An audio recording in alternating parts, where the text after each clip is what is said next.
নমস্কাৰ সকলোলৈ মোৰ চেনেলটোলৈ আপোনালোক সকলোকে স্বাগতম জনালোঁ আৰু লগতে শাৰদীয় দুৰ্গা পূজাৰ সকলোলৈ আন্তৰিক শুভেচ্ছা জ্ঞাপন কৰিলোঁ। যিহেতু এতিয়া পূজাৰ বতৰ আৰু পূজা বুলি ক'লেতো জিলাপিৰ কথা সকলোৰে মনলৈ আহে, গতিকে মই আজি কিছু সামগ্ৰী ৰেডি কৰি ৰাখিছোঁ জিলাপি বনাবলৈ। তাৰ বাবে লৈছোঁ মই ময়দা, চেনি, ঘি, ইলাইচি গুড়ি, ইনো পেকেট আৰু কেশৰ। এতিয়া প্ৰথমতে মই চুগাৰ চিৰাপটো বনাই ল'ম। তাৰ বাবে এটা চচপেন পাতি দিলোঁ, চেনি দি দিছোঁ, এতিয়া পানী দি দিছোঁ। চুগাৰ চিৰাপখিনিত মই ৰেডি কৰি ৰখা ইলাইচি গুড়িখিনি দি দিলোঁ, লগতে কেশৰ কেইডালমান দি দিলোঁ। এতিয়া এইখিনি উতল আহিবৰ কাৰণে অলপ টাইম ৰাখি দিম।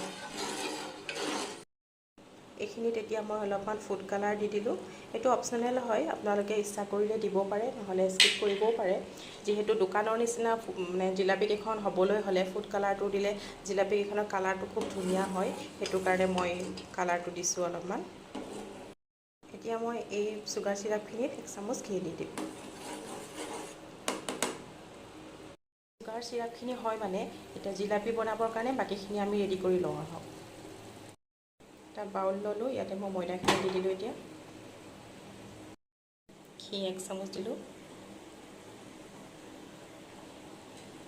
পেকেট মই ইয়াতে দি দিম। এতিয়া এই গোটেইখিনি মই ধুনীয়াকৈ মিক্স কৰি ল'ম।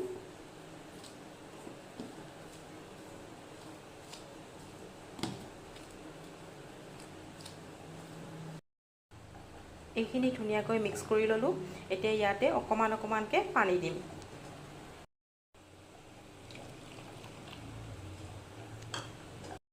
এইখিনি আমাৰ খুব ধুনীয়াকৈ ৰেডি হৈ গ'ল।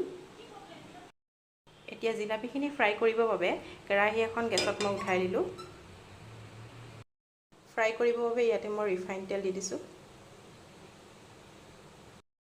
লগতে আকৌ 1 চামুচ ঘি দি দিছোঁ।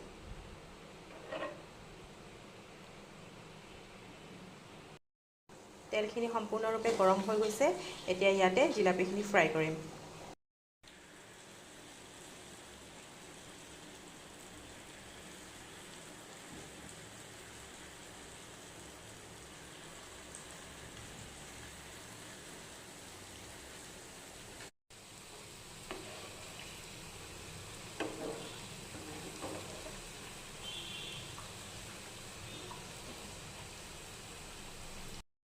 ফ্ৰাই কৰা জিলাপিখিনি আমি লগে লগে চুগাৰ চিৰাপত দি দিছোঁ।